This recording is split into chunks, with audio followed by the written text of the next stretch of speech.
Hello and welcome to Master Your Mindset with your host, Isis Foster. This is the place to be for anyone who is on a personal development journey. I will be sharing with you my own mindset hacks and personal past experiences. Please subscribe and share if you enjoy what I'm about to share with you and you've taken value from it. You never know who may need to hear it.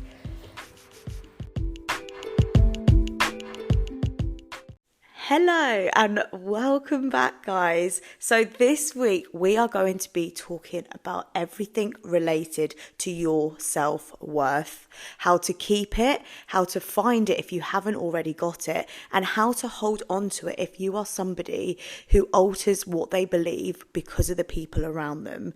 So low self-worth actually comes from unresolved past experiences and emotions.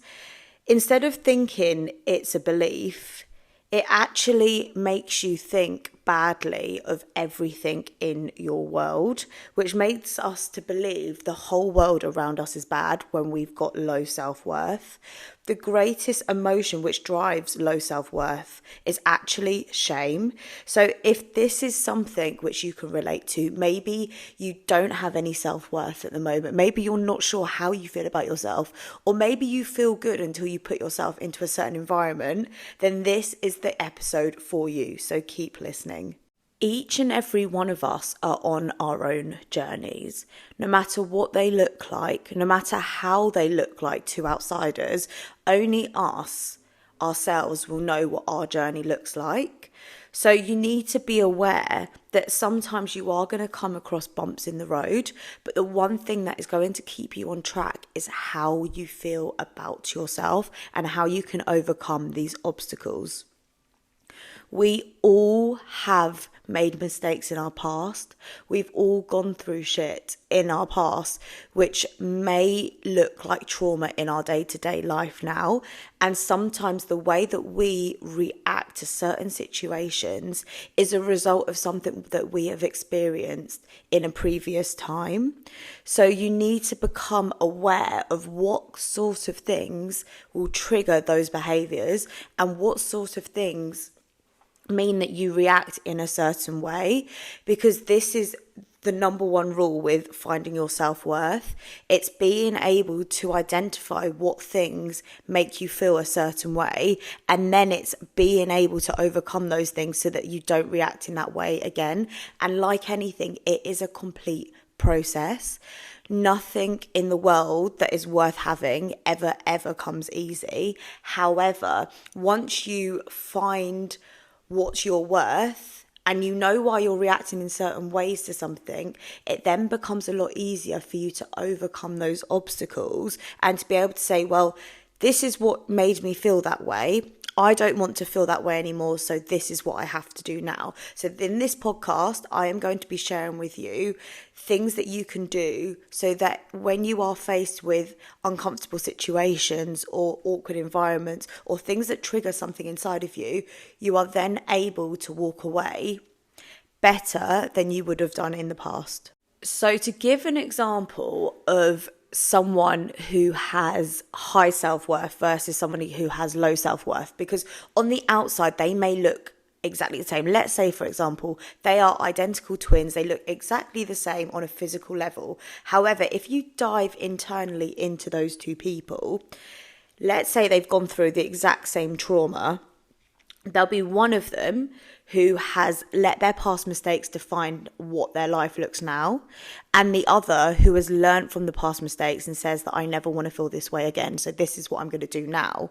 So those two people who have gone through exactly the same things have just dealt with the situation differently. And I will always say this, everybody on this earth is completely different, so you have to find your own way with overcoming tricky situations and traumas in your life, because if you let your past mistakes define your every single day, you're never going to grow and you're going to be living in past events. And if you look at anyone who has done something incredible with their life, or even somebody who has overcome something really, really hard, the first thing they will say to you was, I identified what it was that was holding me back. And 100% of the time, the thing that is holding them back is the thing which they never thought they were going to get over, but you just find your own way of being able to overcome that. So the process in which you overcome something which used to challenge you, we often refer to it as self-acceptance. Being okay with messing up previously, but being strong enough to overcome that and being able to learn from it. So self-acceptance, when you're trying to find your self-worth, is the number one rule. You have to find yourself in a situation which you never used to be okay with, but now you are because you've overcome that. So accepting yourself as you are right now is so important. And this can be shown in so many different types of ways. For example, if you are on a fitness journey, let's just say, and for years and years and years, you've got yourself up in the morning, you've looked in the mirror, you've absolutely hated what you look like, but you still get yourself to the gym, that is great. But if you look at yourself in the mirror, you might not particularly like what you see, but you're giving yourself positive affirmations before you get to the gym. That is 10 times better, because you are saying, I'm not exactly where I want to be, but I accept myself for who I am right now in this moment, and I am going to show up as the best version of her, because that is where the growth happens. And a fitness journey doesn't happen overnight. So if you are constantly telling yourself, I hate what I see, I hate what I see, I hate what I see, all those little I hate what I see will add up, and you will end up hating absolutely everything about you. So if there's one thing that you can do to yourself to make you feel happy, it's to fuel your mind with positive affirmations. Even if you don't 100% believe them, I literally cannot tell you how important it is to just tell yourself positive things. Even if in that moment you're like, I don't 100% believe it. There has been so many occasions where I have literally said to myself something which I've been like 70, 80% believing in. However, the more you talk to yourself kindly, the more you show up for yourself, those Delulu words actually become the Salulu. And we've all heard that saying, haven't we? Being Delulu is the Salulu. And it is so true. There is not a single person out there who has achieved something great for themselves without being a bit crazy to begin with. And it's the same with self-worth. If you just begin reciting things to yourself, which are going to put you in the place to be able to start the process to make you feel better, then you absolutely should start doing those things. And the main thing that I have found with maintaining positive self-esteem is showing up for myself, doing the things which I have told myself I am going to do. I know everyone these days uses electronic calendars, but I am still so old school. Literally, I have a diary which I write in every single day.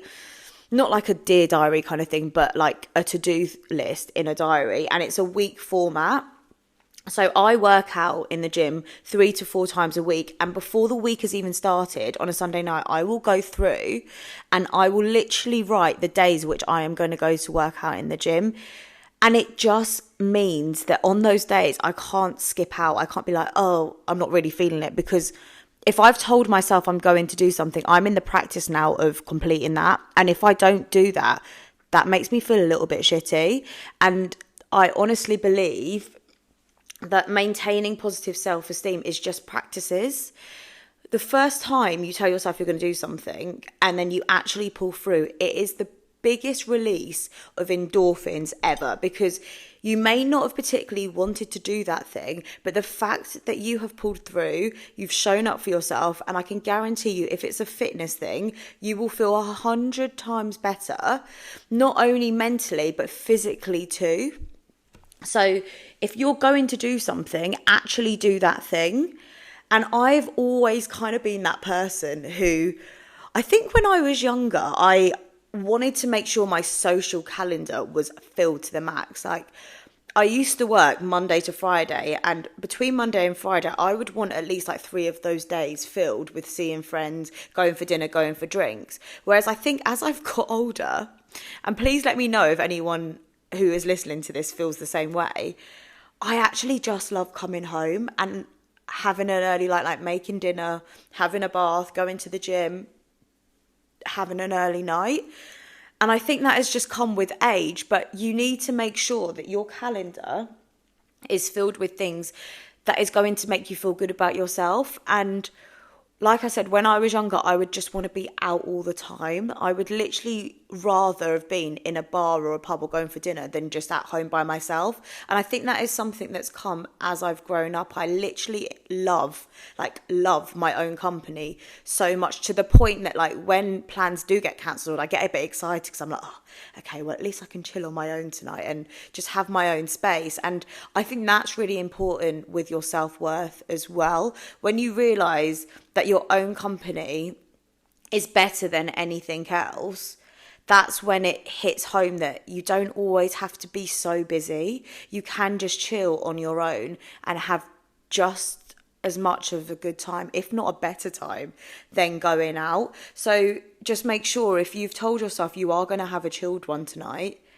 don't try and book yourself up because you're scared to be alone. Pull through, because I promise you, the more you do that and the more you enjoy sitting with your own thoughts, relaxing, just spending some time alone, the better you will feel in yourself. And to relate on from that, be there for yourself. If you've had a tough day at work and you are now struggling to see how tomorrow's going to be a better day, take some time for yourself, because the worst thing you can do is to dwell on things which have happened in the past. And I know we are all so guilty of doing this, especially if you are someone who feels things so deeply. I have a lot of friends who are super sensitive, to the point that like if something is happening on the news or if something is happening to a friend around them, they will feel that so deeply. And this can be a blessing massively to be able to feel that deeply, but also a curse, because you then let everything around you affect how you feel in yourself. So if you are somebody who is super sensitive, who drains their social battery out very quickly, make sure that you are filling your cup up first and you are doing all the things that you know are going to make you feel better first. You need to find things which are going to lift you. And referring back to having a bad day, because let's be honest, the world is never ever straightforward. As amazing as it always looks on social media, everybody is going to have a bad day at some point in their life, whether that be because your car's broken down. I feel like I've referred to cars a lot on this podcast. Or maybe you don't like your boss at work. Maybe you're not enjoying your role. Whatever it is, you are going to experience a bit of negativity, and there are going to be days which you don't feel 100% yourself. So you need to be super, super clear about your values. And the more entwined you can become with your self-worth, the better your life will look, because you will stop standing for things which don't align with you. I would say that the end of last year, the beginning of this year, was a period of time where I really got clear about what I did and didn't want in my life. It was a period of time which was so hard, and looking back now, I wish I could just give myself a cuddle and tell her that it was all going to be okay. But if you are currently going through something and it is really, really draining, mentally, physically, emotionally, whatever your situation may look like, this is the perfect time to knuckle down and find out exactly who you are, what you stand for, what you want, and what you would like your life to look like. Because the moment that you do that, that is the moment that you stop accepting things which don't align with you. And the clearer you can become, the faster the universe will serve you exactly what you want. And something which helped me so much during my toughest months was having the right people around you. Having people around you who may not be in the same situation. In fact, it's probably better that they're not in the same situation as you, because they can speak to you from an external perspective. Having people around you who love you and want to see you thrive and just want you to have the best of everything is absolutely priceless. And I think in this day and age where we have such easy access to so many people, especially through social media, you need to utilize that, because there will be people out there who have been through what you are going through now and have come out the other side. So if you're currently struggling with something in your life, reach out to someone who you know has already been through that thing and just ask for help. It's not a bad thing at all to ask for help. The amount of people that I have spoken to online, because I know they are more experienced in a certain area or they've gone through something which I was currently going through, it is so powerful to make connections like that and just make sure you are surrounded by the best people for the job. And I know we are all so guilty of allowing exterior things to affect the way that we feel about ourselves. Maybe we will switch on the news one day and as soon as we see something negative, we instantly switch into a negative mode for the rest of the day.